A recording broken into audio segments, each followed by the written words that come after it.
All right.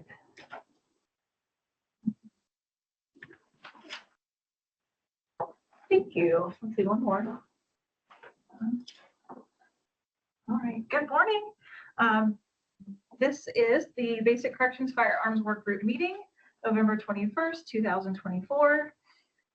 Meeting from 8 until 9:30 a.m. We're here at the boardroom and at DPSST 4190 Almsville Highway, Southeast Salem, Oregon 97317.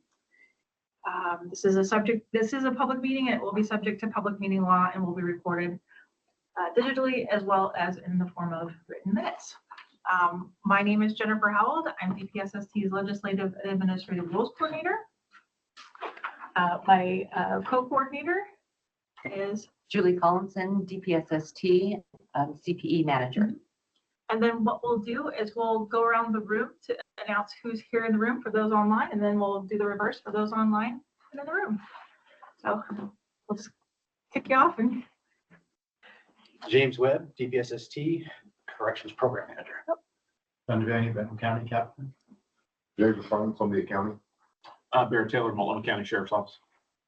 thank you. Let's see. So online, let me just go through the checkoff list we have here. So in no particular order, Oneness, Yeah, Oneness Fish, Oregon Department of Corrections, BCC Program Coordinator. thank you. Mike, Mike Bays, Department of Corrections, Eastern Oregon Correctional Institution. all right. And our other Mike.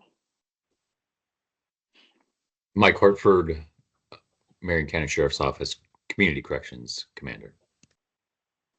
Thank you. Drew, Drew Rasmussen, Crook County Sheriff's Office. Brian,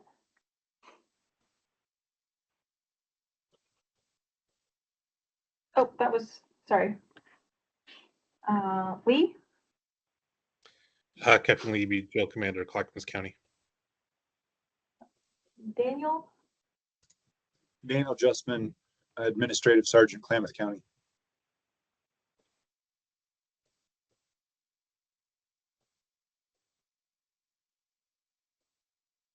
I have Matt. Did Matt go away? Matt Borges, Sergeant, Klamath County Transport Division. Thank you.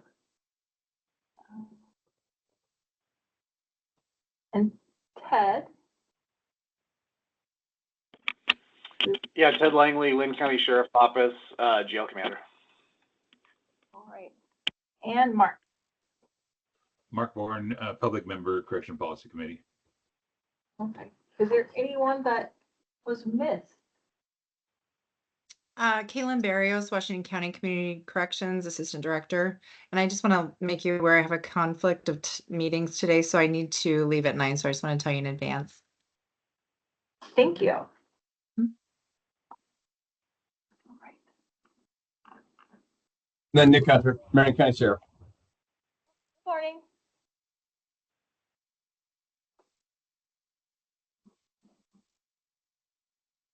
Okay, I think we got everybody now. Thank you. All right. Julie, you want to take it away with? Yeah, I'm going to take agenda item number 2, Julie Collinson for the record. For our last work group meeting, we discussed having an agency update for the Oregon State Sheriff's Association Jail Commanders meeting in December. We've created some bullet points to address some of the things that we've covered in the first initial work group, as well as some of the things that occurred previous to establishing the work group. If you'd like, I could go over some of those talking points to make sure that everybody is in agreement with those that will be shared with the jail commanders meeting in December. Good. Okay. First one was DPSST recently formed a work group to establish or to explore the state's needs regarding use of firearms training within the basic corrections officer courses delivered by DPSST and DOC. We have a point to talk about that we currently provide 24 hours of firearms training, that corrections officers must pass firearms training to demonstrate their skills in the qualifying courses. They must pass the qualifying course as a requirement for the basic corrections course. And then this must be completed before they receive certification. The second bullet point would establish the work group had its first meeting in October.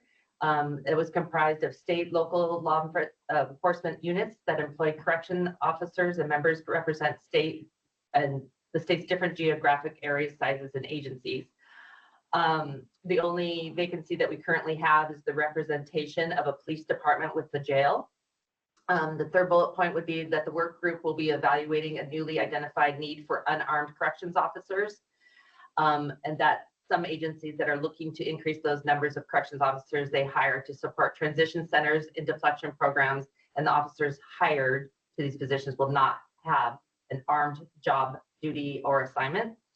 Another consideration is for agencies that employ unarmed corrections officers, that the only firearms training they take is during the academy, and that they never have access to or use a firearm when they return to their agency.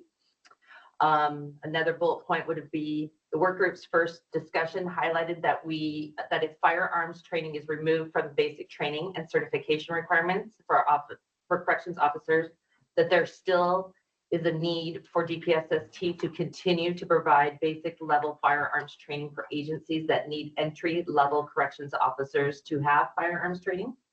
As this work group has just started, we are still in discussion and in the research phase. As part of the work group in this process, we'll be developing a poll that will be used to help determine training needs for armed and unarmed corrections officers. And then we're still early in the process. No decisions have been made at this time. The work group will be an evaluative tool, and any findings or recommendations that will be submitted to the Corrections Policy Committee and Board for consideration and approval. And then providing an opportunity for feedback that the work group should consider during the discussion. Are we okay with those bullet talking points? Or is there anything else that we should be adding to those?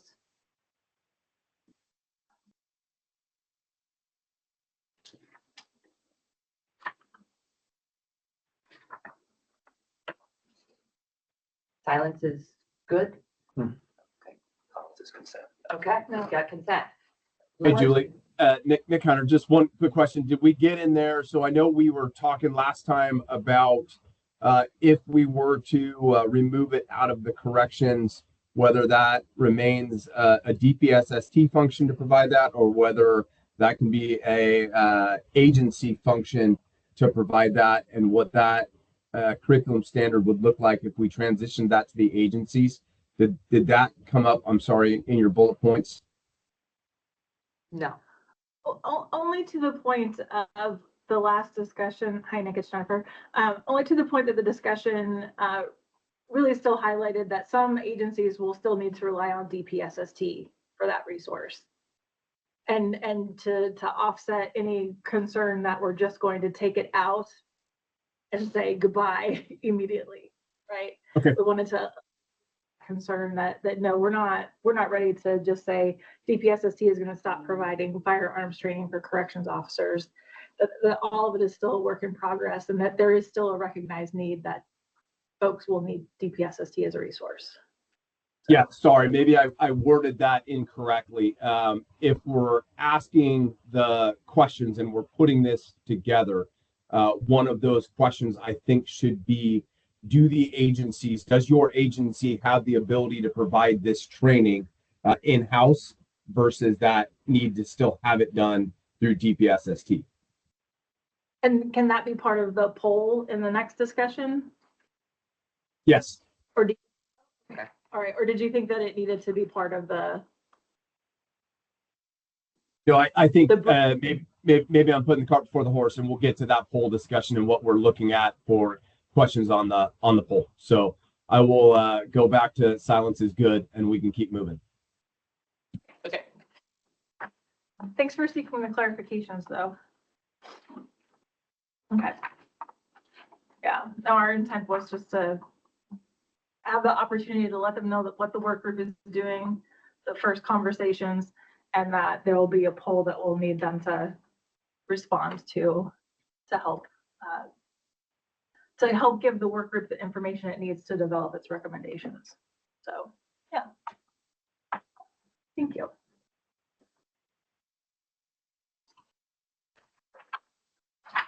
So then the next topic we have on our agenda is discussion of poll questions. And Julie was able to add into the meeting a document that we put together. It's titled Poll Question Development Draft.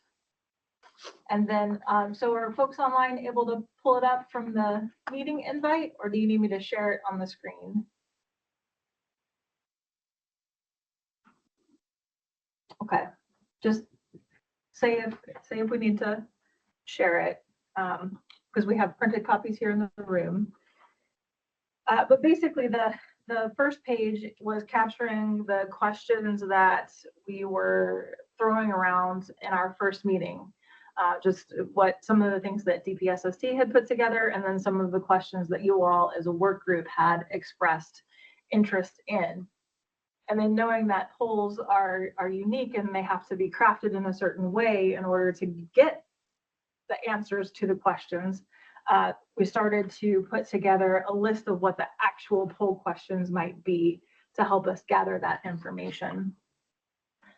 So in a broad discussion or exercise, I would just ask the work group to focus on what information are you interested in, in order to make your decisions, and then also kind of explaining what you hope that question will answer, so that we can make sure that the poll questions are phrased in a way that gets to that intent. So Sheriff Hunter, you were asking what the agencies would do, or which agencies have the capacity to take that training on themselves. Yes, Nick Hunter. So I guess maybe that's where I was. I was on that poll questions look, and I'm looking at the very first question. How many counties, agencies across the state require firearms training as part of their tasks for their officers? To me, right now, that's a misleading question. Is the problem? And so the issue that we're really looking at is not what has been sort of the status quo or what we have just continued to move down the road, but it's getting folks to take more of a look at, is this in fact something that is needed for that, just not a yes or a no question, but I'm looking for a little bit more substance to what that is, and how do we separate or parse that out into what positions do we really need that firearms training for, versus the potential for positions that wouldn't require that firearms training. And so I don't know if a yes no answer to that question drives at what we're really trying to get at. Okay. I'm sorry, I should raise my hand. Does question 11 address that a little bit?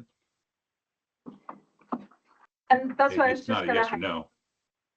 top that is bulleted was our ideas and our discussions. And then we tried to take those ideas and discussions in the numbered questions and start reflecting them in a way that would start to collect the pieces of information, the data that would help do that. So the top that are just bulleted, that don't have any numbering, those are not official questions. Those were our brainstorm information that we want to collect.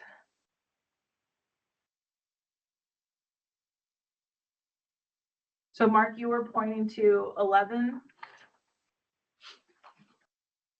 Yeah, it's not a yes or no question, but I think it addresses what he's looking for, at least to a certain extent.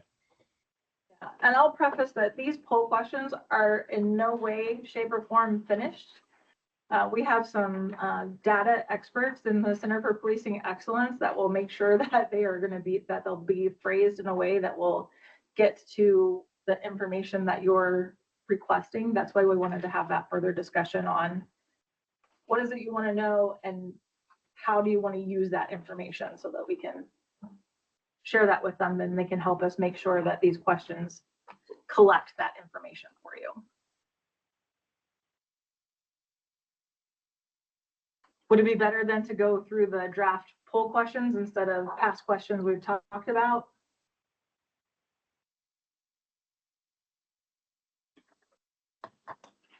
Go ahead, Captain Eby.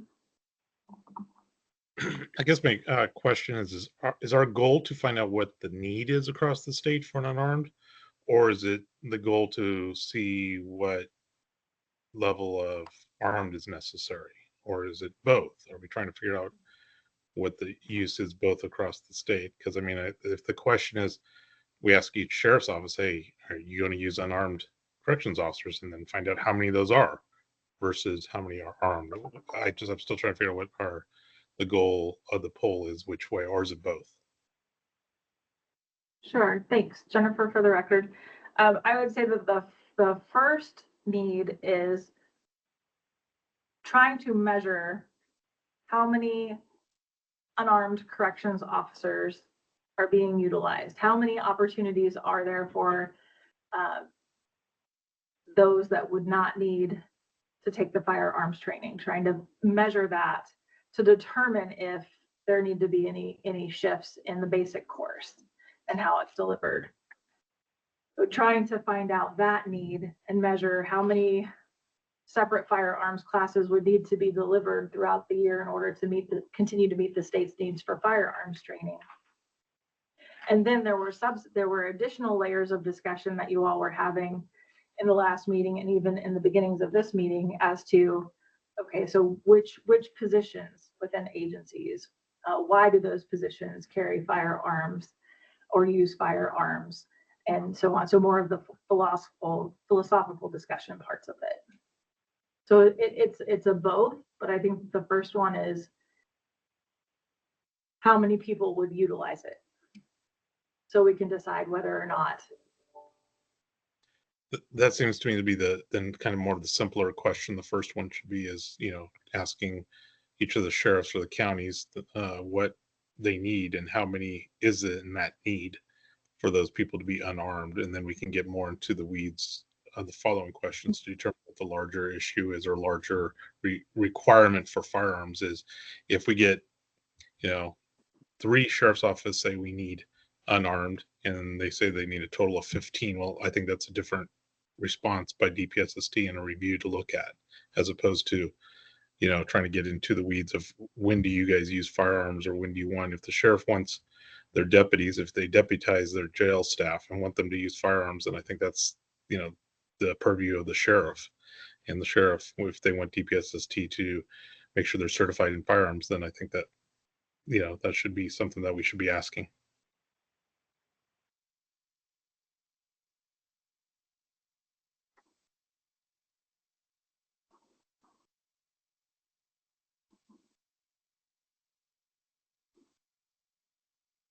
So why don't we go through the numbered poll questions and see if that starts to draw out the information that we've talked about in our, this is what we want to see broadly. So first, identifying what type of agency is communicating to us with this information. A sheriff's office, a police department with a city or municipal jail, or the State Department of Corrections, or if there's another agency responding, what type of agency are they? Finding out what functions they hold within that agency. Does the agency include the transition center? Does it include a stabilization center? We may have to define that so that folks know what it is when they're responding, yes or no. How many corrections officers positions, including vacancies, does your agency have? How many of your corrections officers positions are exclusively unarmed? And I define that as meaning the position has no access to a firearm for any job duties and would require a different job description or job assignment, authorization, or training to access or use a firearm. Which of the following best describes your agency's needs? A is all corrections officers are expected to perform job duties that include access to or use of a firearm.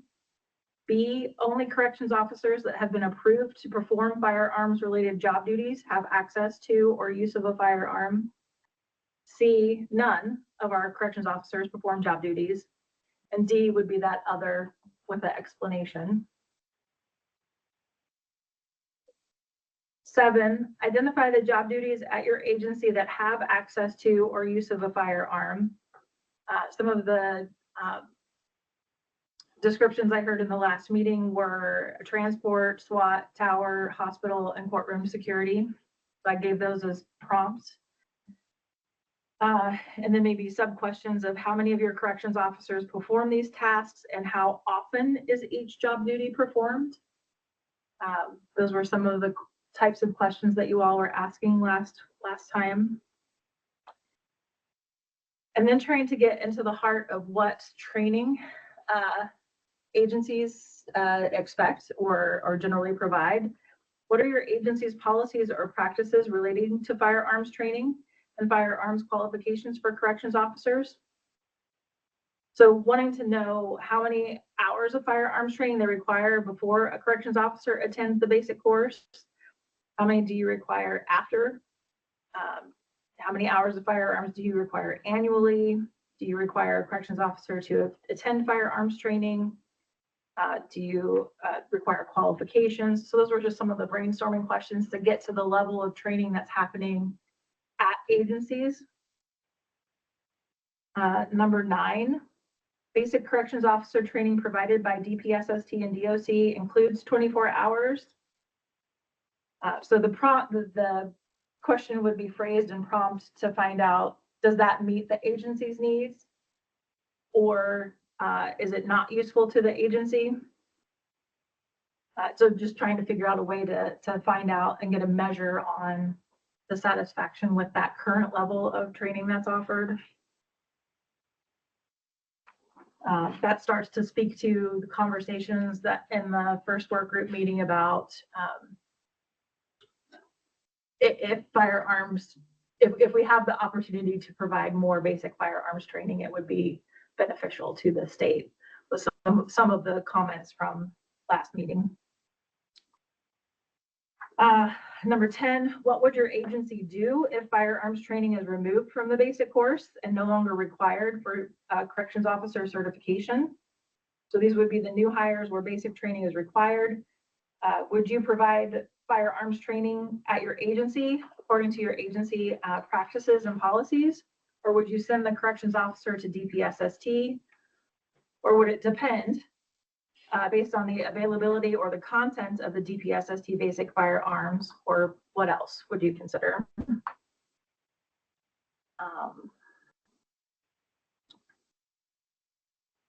11, what impact will that have on your agency when hiring corrections officers? So trying to find out, to get to that question of what is it going to mean for you to hire someone in a recruitment?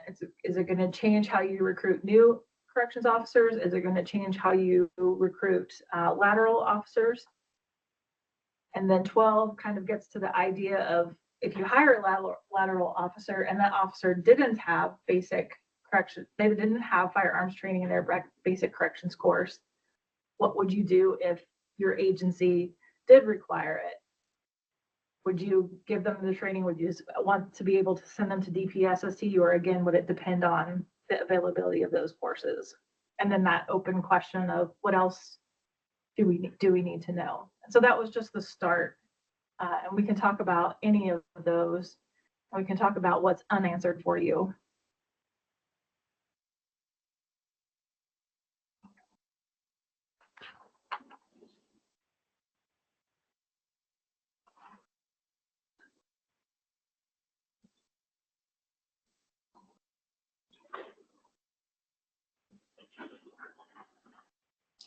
Few hands up. Sorry, I had my head down. So the first one looks like it's Sheriff Hunter. Nick Hunter for the record. So going back to questions 2 and 3, Jennifer, I think 2 and 3 is actually one question. It's not two.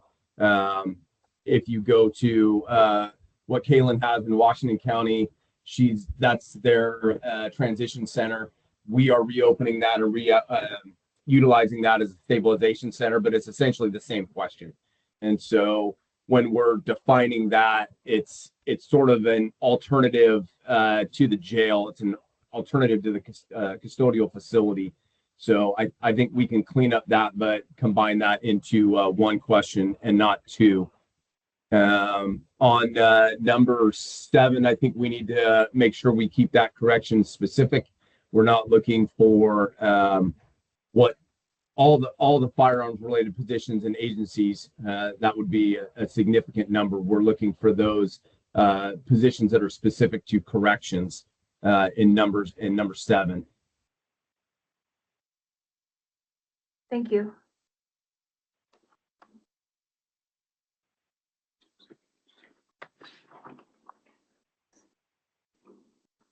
Let's see.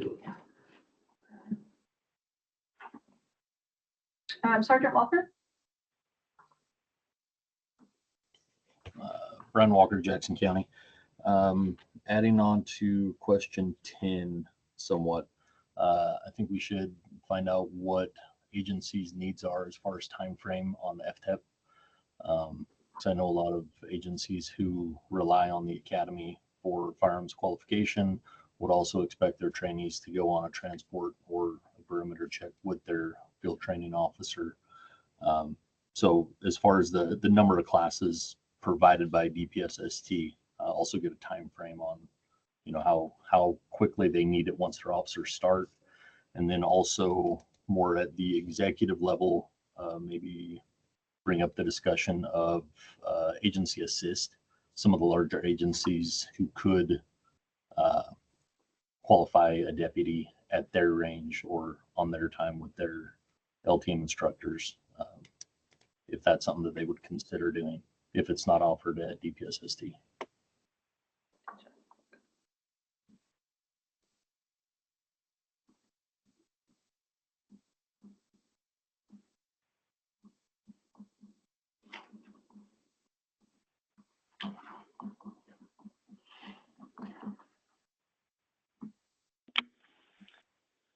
Ted Langley for the record.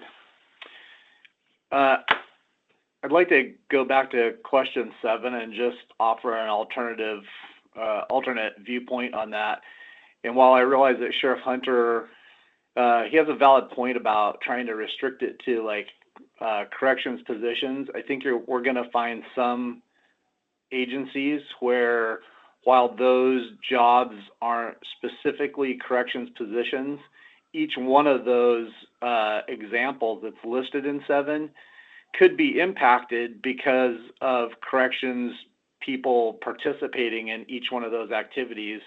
And maybe our agency is unique, but every single example that's listed there would be impacted because we have corrections deputies that fill positions in every one of those things. So I don't know if the question maybe needs to be reworded, or if maybe just simply the A and B part of it might be sufficient enough to kind of ferret out what percentage or how impactful it might be. Thank you. I think the primary intent was just kind of in the main language of 7, where it says identify the job duties at your agency, making sure that we talk about that it's the corrections officer's job duties, to clarify and tee that up. Yeah, Captain, I wasn't disagreeing with you. As you know, we have the same thing. So I have corrections officers that are on SWAT. And so I just want to make sure that we're staying specific to where those corrections officers can be versus looking at a whole bunch of firearms positions in the agency. That was my only intent on that. So we're actually speaking the same language. Very good. Thank you, Sheriff. All right. The next numbered hand is Captain Edie. Thank you. So I want to just kind of jump back to 10 again. The question in itself only concerns me because the data that could come out of it could show that all the agencies are able to accomplish that on their own, because the way the wording is that if DPSST was to stop doing it, what would you do? Well, I mean, obviously, if they don't have it, we would all come up with solutions in some form, or would have to. We would be required to if we were continue to have them have firearms. So, while I'm not against the question in general, I think we got to be really careful when we look at the data as to what the answers are. I don't think it's indicative of like, oh, everybody can all of a sudden fill that void on their own. It just the way it's worded indicates that. Okay. Julie Collinson for the record. So Captain Evie, are you talking that changing it to something along the lines of, could your agency, if this was to happen, could your agency fulfill that need? Is that better phrased that way, or? I think it's better phrased, but it's kind of a loaded question in that, it kind of forces us to say, well, if we're not going to do it and you require it, well, you're going to have to figure out a way. How are you going to do it? And so I just think the data needs to be really careful when we look at that. I don't think it's indicative of saying that every agency is going to be able to automatically take this over. Would be the same as to say that, hey, if we don't do a corrections class, can your agency figure it out? Well, we may have to figure that out, but doesn't mean we will be able to or want to. James Webb for the record. One thing, so Kat, maybe Sheriff Hunter, I'm curious as to your thoughts. Perhaps adding in an additional lettered sub-question to that and asking if that were the case, how significant would the burden on the agency be to come up with that solution? I think that's a good question to ask and to see what kind of responses you'd get. Hey, Captain, if you look at 10 and then 11, is it combining 10 and 11 together? Because 11 is the impact question. So I hear what you're saying, but you're really getting at what's the impact, whether you want to do your firearms internally, not do it internally. Do you have the ability to do your firearms internally, or would it need to be done externally? Sergeant Walker kind of brought that up too, as well as where could you get help if you're a small agency and you don't have that ability? What agency could you partner with if you had to externally do it, or internally, externally, not through DPSST? So I'm wondering if where you're getting at is almost combining 10 and 11 to get to more of an impact question. Yeah, I would agree with you. I think 11 obviously is more of the impact. I just want to make sure that people, because on the impact, I don't think it's a B, C, or D question. It's more of an open-ended like 11 is. So that way we can really see what that impact would be across the state. Because I mean, the same potential question could be asked of basic patrol. Oftentimes, many agencies do their own internal firearms, right? And if we ask the same questions, like, well, yeah, they could take it over, but is that really where we want to be as a state? And so I think the impact is important.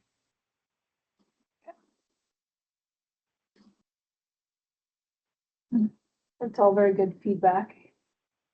And Sheriff Hunter, I did capture your question, your suggestion from the chat on the phrasing. Commander Hartford, you've been patiently waiting. Thank you. Mike Hartford for the record. My question, or not question, but statement in general, is that I just want to be careful of placing some of those questions, those demographic questions, like what are you doing now? How many do you have now? What's your training look like now? I think it gets people thinking about currently what they're doing and their job functions, rather than the later questions like the 9, 10, 11, which says, what would you do if? I think the point of this, and correct me if I'm wrong, is that if we changed, could we adapt? Could we do this something better?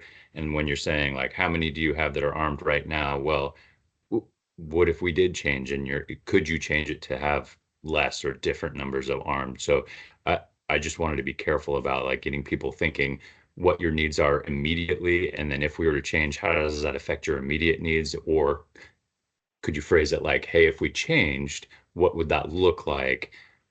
I know we need some of those demographics, like who are you, how many positions do you have, but I just felt like it's kind of getting people going down a direction, and that before we start asking them if we changed, if they were able to adapt. Okay. I guess, John Devaney for the record, I guess my question would be is instead of changing the whole corrections academy to being this, is there any thought of just having a corrections specialist position that would be our new academy that would just be for that focus instead of changing it? Because I know for like a smaller agency like we are, every single person has to be armed because there's 3 people on shift, and if a hospital transport has to be done, it's going to be done by somebody there. So if there is, a need by certain agencies, I know we had a smaller academy class that we just had to go through, right, James? It was like 20. Yeah, 21, they're graduating tomorrow. So if there's a smaller group like that, and there's going to be a minimal amount of these people coming through for this new job classification, why wouldn't we just do something like that where you have a smaller class that only takes 4 weeks, that doesn't get them the firearms that they get? Because we're lucky, we're Benton's pretty close to here, so we could set somebody up there for. I'm thinking about some of those other agencies that are farther out that would try to have to find an instructor for these types of things, and I think they have to have their deputies be a little bit more interoperable with everything they do. We have to transport all over the state, so we actually added AR-15s into the platform that we train our guys on, and that's all done locally. I've also told those guys if they're driving back and their van's empty and they hear our patrol guys going out with somebody and they're by themselves, you go. Because you just have to be as interoperable as you can, I think, in some of these smaller agencies. So again, with having a smaller class done, depending on how many people are going to be looking at each agency that's just going to be unarmed, I think maybe makes more sense to call it something different, like a correction specialist, whatever you might want to call it. Have it be a different classification they would go through instead of changing the entire corrections classification for it. Yeah. And to that, that's part of the information we want to gather is how many people need to take this type of training versus that type of training. Yeah. So that we can make those measures and then start to have the discussions on, is it better to do a separate certification, one for armed and one for an unarmed, or is it that we, as used in the last meeting, somebody said, is there an off ramp? So does the basic corrections course continue to include firearms training, but there's an off ramp or So 4 weeks in, they just twist off and they don't have to go to the last 2. Yeah. So yeah.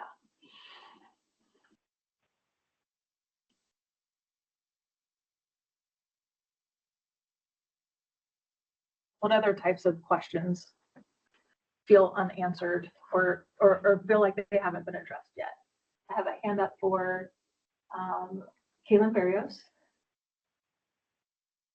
Kaylin Barrios, Washington County. I was just reading through some of the suggestions lower past the questions, and there's the potential of a purpose statement, which I think would be really beneficial based on some of the questions we even have here, and how we're walking through this, right? Providing that purpose statement so people understand why are these questions being asked or how they're being asked, what information we're trying to glean from this, would probably set the stage for people to answer those questions more effectively or know the intention behind them. So I think that would be beneficial.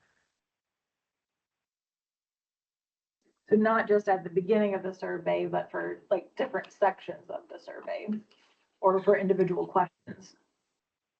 Well, I was thinking just at the beginning. I think that's, and maybe dependent on the type of question. I mean, if the need is there, but minimally at the beginning, just starting out with the reason why these questions are being asked is because, and we're trying to identify what this is, or, just giving some general idea so that people understand what they're walking into. So, because, some of the questions or the comments that I've heard people say are what people are going to infer from these questions. So having an idea so that there's less inference and better understanding as far as why they're being asked might be beneficial.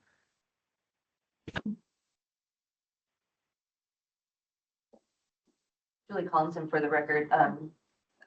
In response to that, if you look on, if anybody's reviewed the work group minutes, on number 2 of last month's minutes, there's 1, 2, 3, 4, 5, 6, 7, 8 bullet points that were made, to include Sheriff Hunter's additional context.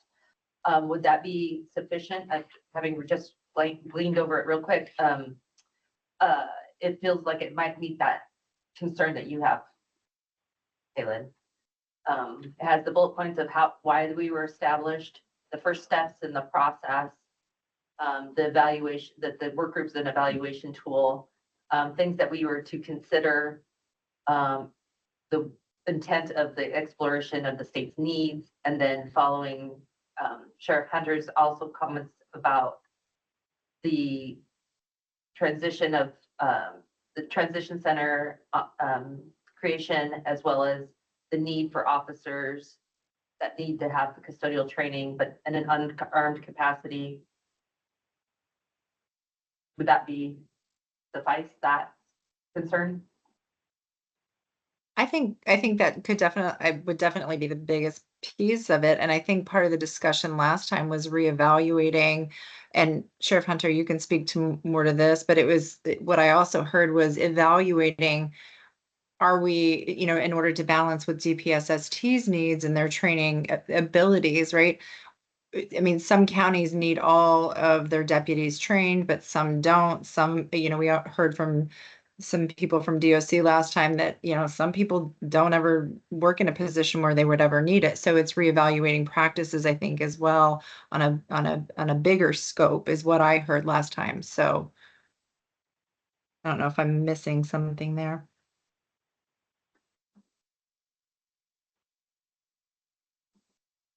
Kind of for the record, no, I'll speak to that. And I did bring it up last time when I look at this from a couple of different perspectives. One, what are we ultimately trying to do? But I also look at this from the training perspective. And are we adequately providing our folks the training that they need to do their jobs?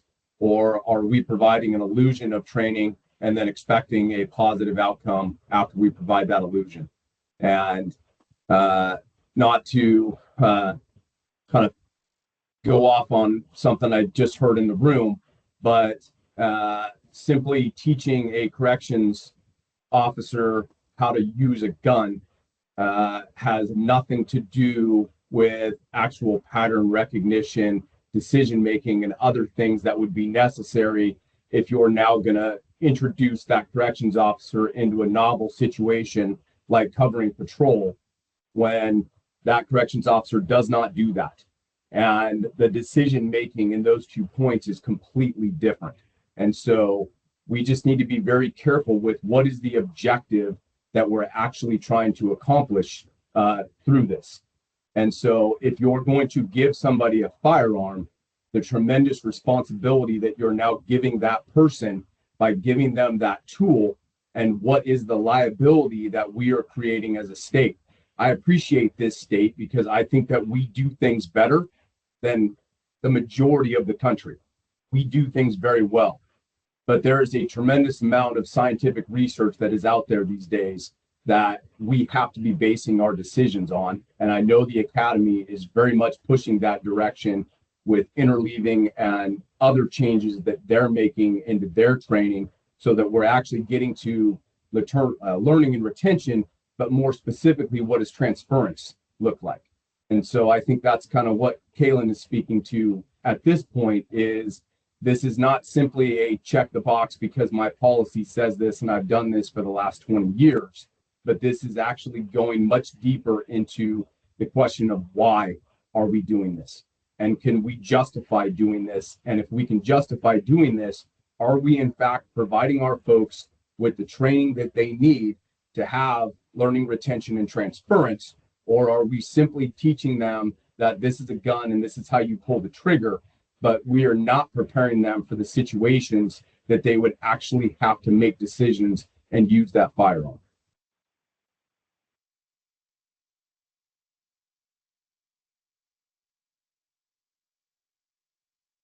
Thank you. Officer Mays, you had your hand up earlier. Did you still have a comment or question? I just wanted, I can't see the poll questions on my end for some reason, but I am doing this from home. So I may have received an email at my work email that I haven't been able to check yet. But Eastern Oregon, we've had to do our in-house firearms training for a number of years now, ever since we started doing the BCC program in Eastern Oregon. I think something to be wary of and conscientious of, especially for the smaller departments, is if we remove the firearms training, then we run the risk of potentially having a shift where you may need an armed transport and you have nobody that's able to cover that. So, are we going to need to look at, creating a separate classification and then hiring for each classification separately? An officer that's, if we have to hire for a lateral transfer in, are they going to need to have that firearms qualification already in place before they're able to go into that new department or that new institution? Or is there going to be an ability either in-house or through GPSST for them to get that training?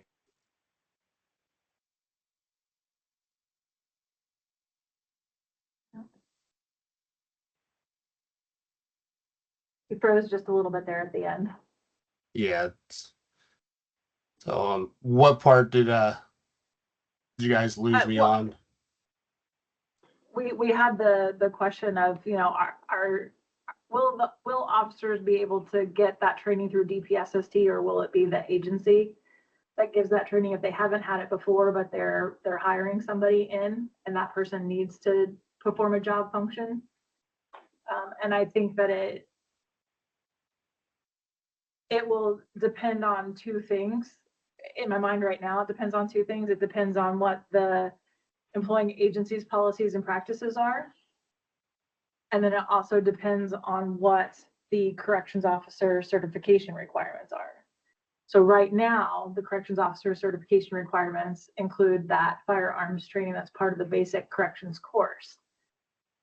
So if we pull it out of the basic corrections course as a requirement, then it's no longer a requirement to hold your basic corrections officer certification.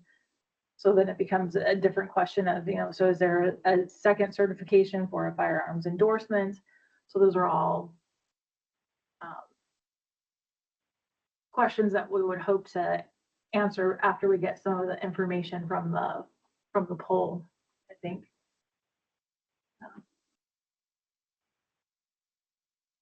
Does that help?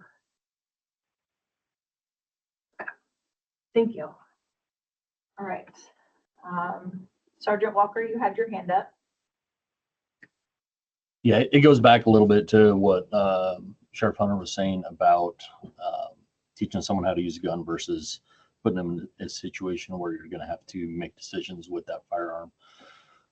In 2020, the marshals put in a turning target system on our range, and we helped them with funding and whatnot. And so I wanted to get some statistics versus using that as opposed to, the stopwatch and the whistle they were using before. And I was also looking at caliber 940, 45, and it brought up some interesting statistics when I broke it down by caliber on patrol, caliber on corrections, deputies that also qualified with an off-duty firearm, deputies that qualified with a rifle as well. And as far as the purpose statement, that might be something that would be beneficial to ask sheriffs to look into and chiefs to look into. Like, pull the stats over the past 5 years and see what your qualification scores are on average with officers who readily utilize their firearm and draw it, on a daily or weekly basis versus corrections deputies who go out once or twice a year and qualify. And I'm not,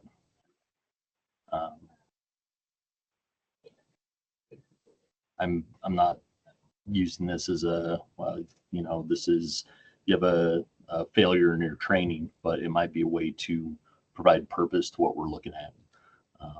and do a little soul searching as to the probability of failure or success. Okay, so trying to gather some statistical information that shows those who regularly perform functions with versus those. Look for officers who are on the SWAT team, like Sheriff Hunter, you said you have corrections officers that are on the SWAT team, and look at their normal qualifying scores. If you guys keep records that far back, I would assume most agencies do, and use that as context to what we're bringing up instead of just a gut reaction, like you were talking about at the last meeting. Okay.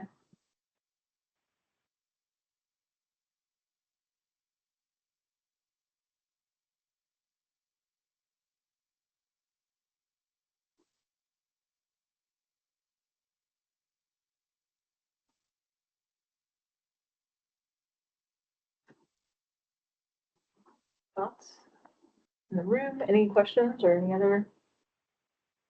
James McFarland, I thought Sheriff Hunter made some really good points in his last comments. Are we prepared to go the other way with this? If we find that the program needs to be enhanced or, additional hours type things to what he talked about, is that something we also want to look at the same time rather than removing it? If we find that it's inadequate where it's at, is that something we look at also? He says that rather than take it away completely, maybe something we look at enhanced, or is that on the table? Jennifer Howell for the record. So yes, I think it's something that can be identified. I don't know if it becomes an additional work group or if this work group's recommendation is that firearms training needs to be enhanced.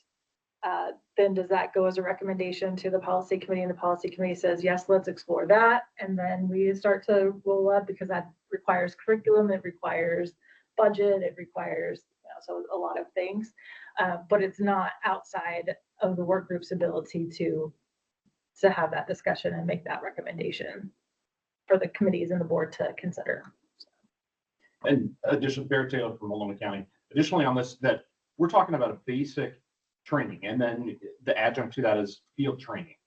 At least in Multnomah County, and I assume most other agencies, that somebody working in a court security capacity or transport capacity or hospitals or these kinds of things. Yes, sometimes they're fresh out of basic training with scenarios and firearms training, but then this opens up the question of where is an agency and their agency commitment to public safety, their employees, with ongoing training in scenarios in uncontrolled environment, decision-making, firearms manipulation properly, and communication, all of these other things, because over a long career, yes, that first year, how often are they going to be engaged in this? But then after that, and are we relying upon some scenarios they received in their first 6 months here and some firearms training here to guide them for 15 years? Or is it that ongoing, deliberate, specific, targeted training that is not base, that is enhancing that public safety professional's ability to be a public safety professional? And if they're corrections, great.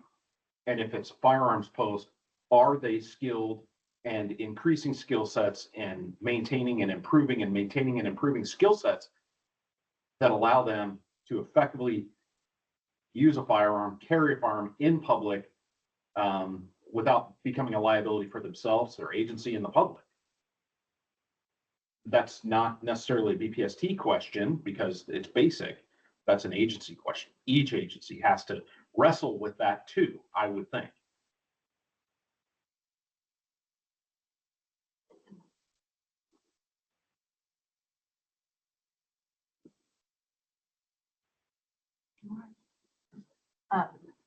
Thank you. And the floor is still open for discussion on any other discussions, any other considerations, any other information we want to try to pinpoint that we want to collect. I'm just going to do a time check because it is 8:55. We have to be finished by 9:30 because the police policy committee meets after us. So just a time check for us. Sergeant Walker? Regarding the off-ramp that we discussed, we should also probably talk about what the training after that is going to look like. Is it just going to be 24 hours of firearm training and that's it? Or is it going to be, another 40 weeks or 40 hours that includes scenario training with firearms? Just have something to present as what the continuation past the off-ramp is going to look like.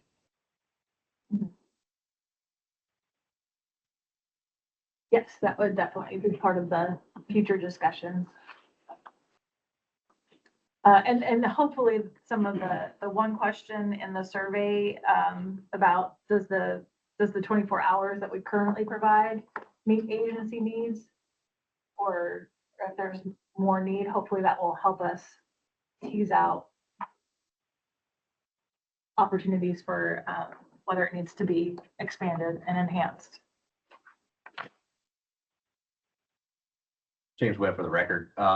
Going back to the point that you brought up, right, about what the agency training is, we could possibly add in a C to number 7, because I know going back to my prior agency, right, everybody in the jail qualified twice a year. But if you were on one of these specialty positions that are listed, Sure. then it was quarterly. Yeah. Outside of CERT, who had additional requirements.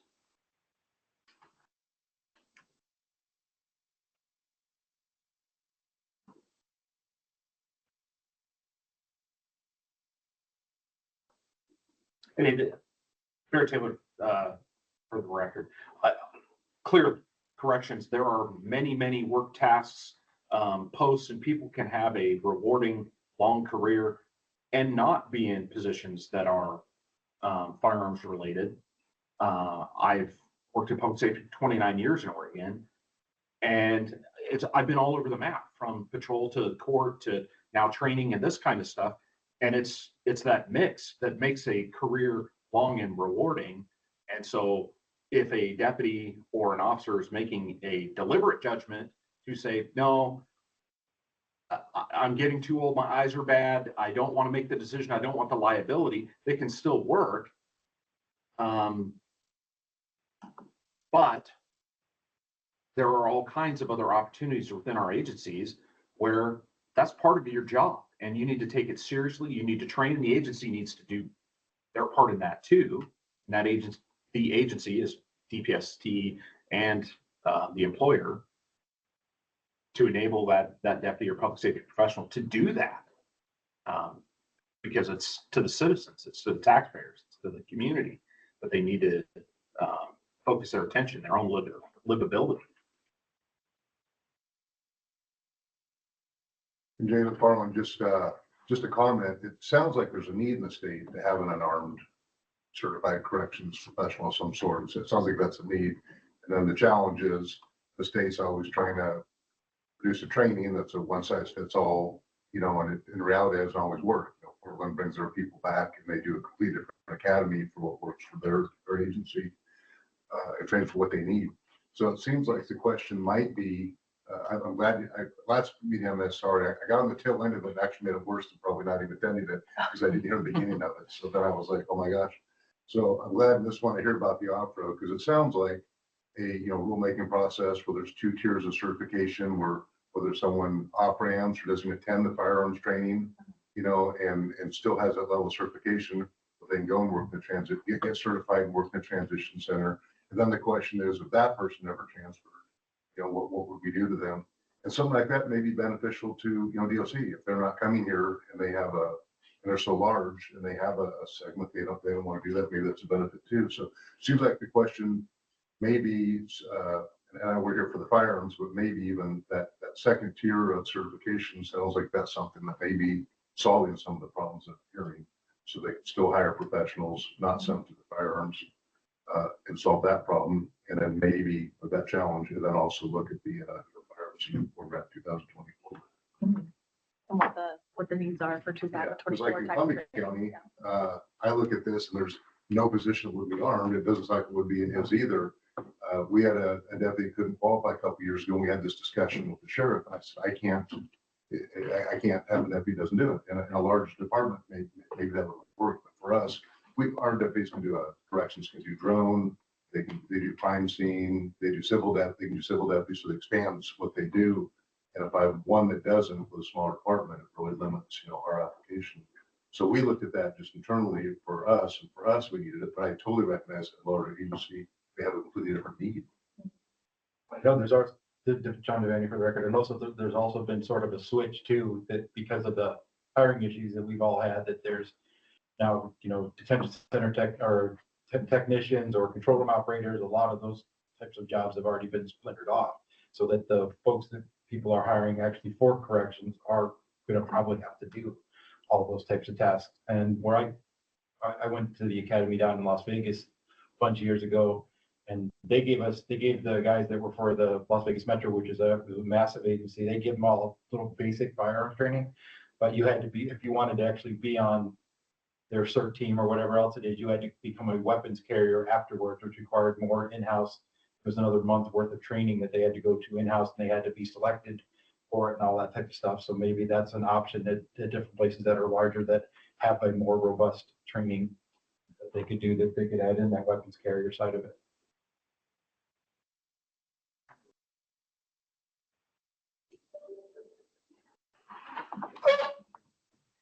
Sergeant Walker, you still have your hand up? No, sorry, I just didn't take it down. That's fine. Kaylin, do you have any final thoughts before you? We're doing some typing and. Nope, I was just gonna say I need to head out, but thank you for the time and thought it put into this. I appreciate it, and I'll look at the minutes for the remainder of the information. So thank you.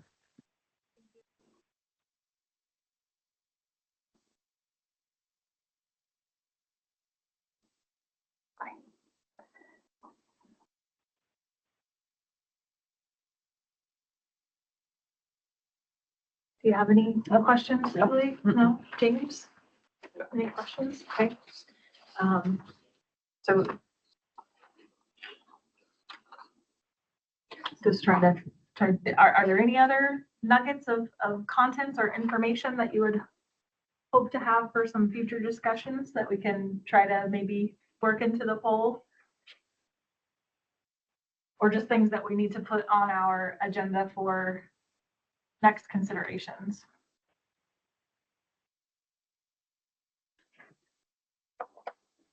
Hey, Connor, Jennifer, for the record. So I think we are kind of at the same place we were last time.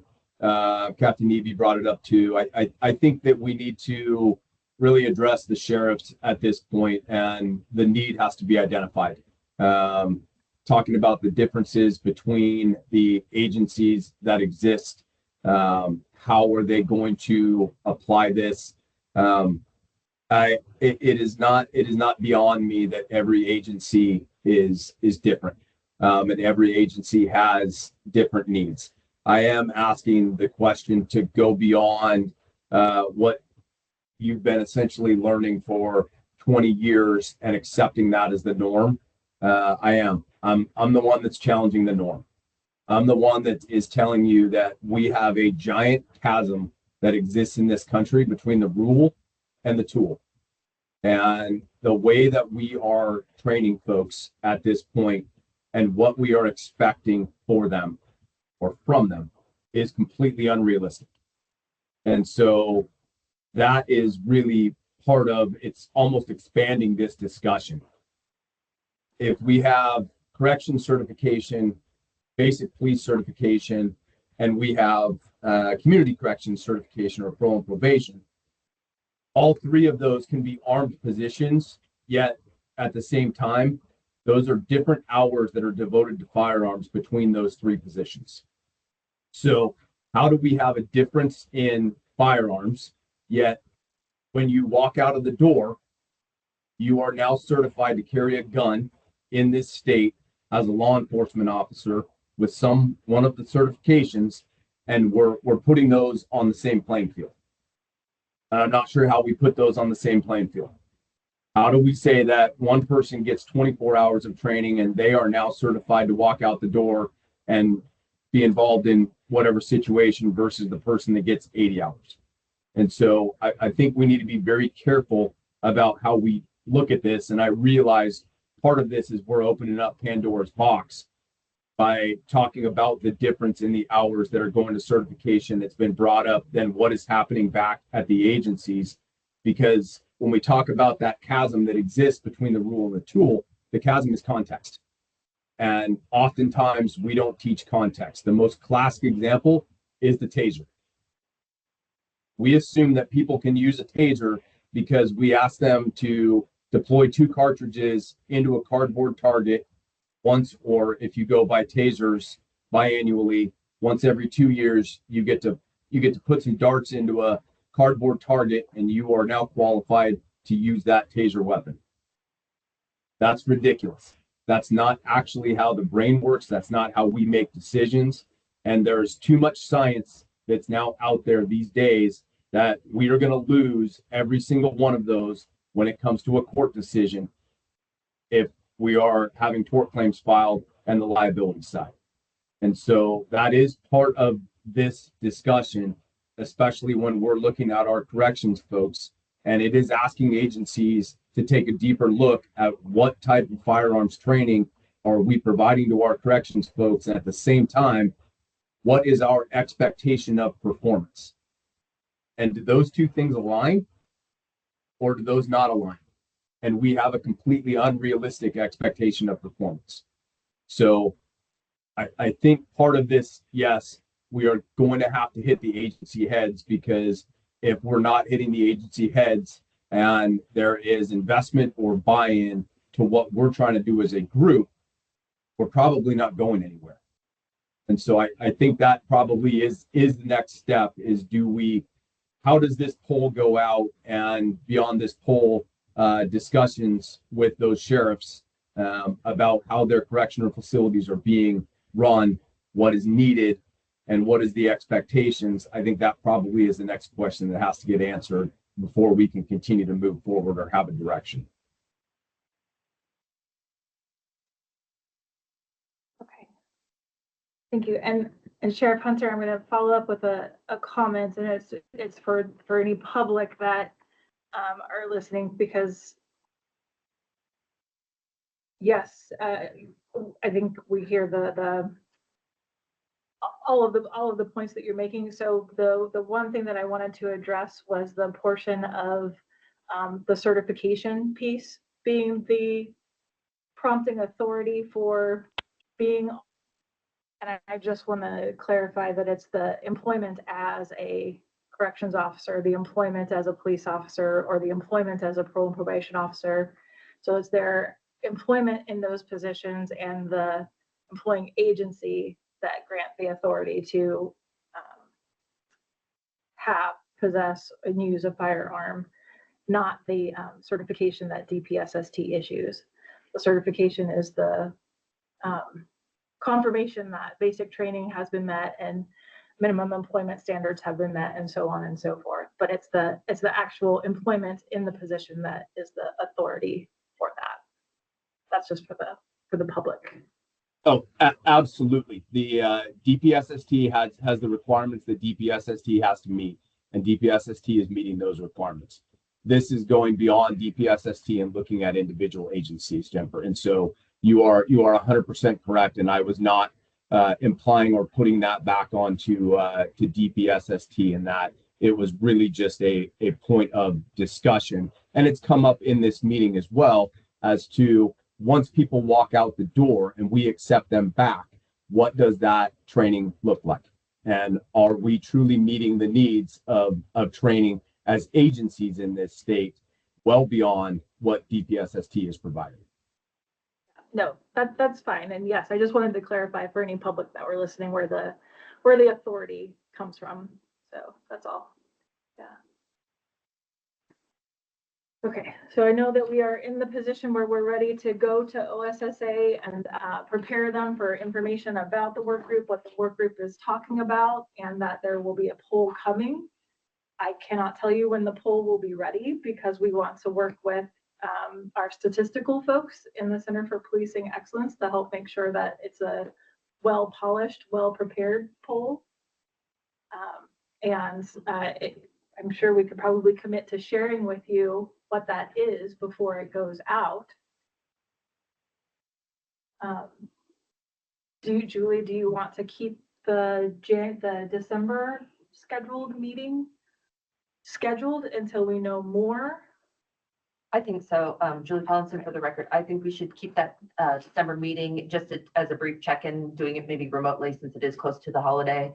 But also I would like to be able to provide all the data or information that I might have received, hoping to receive from the Oregon State Sheriff's Association Jail Commanders meeting, and any sort of engagement that I might have had with any of the sheriffs at that time. So I want to be able to get that information earlier than later. Okay. And then maybe we can have a final draft of the kind of the conversations we had today with regards to those questions and all the feedback that we've received. And so just to kind of be on point to what you're moving forward with, and then go from there. Okay. It'll be a short meeting, I'm sure. Okay. Okay.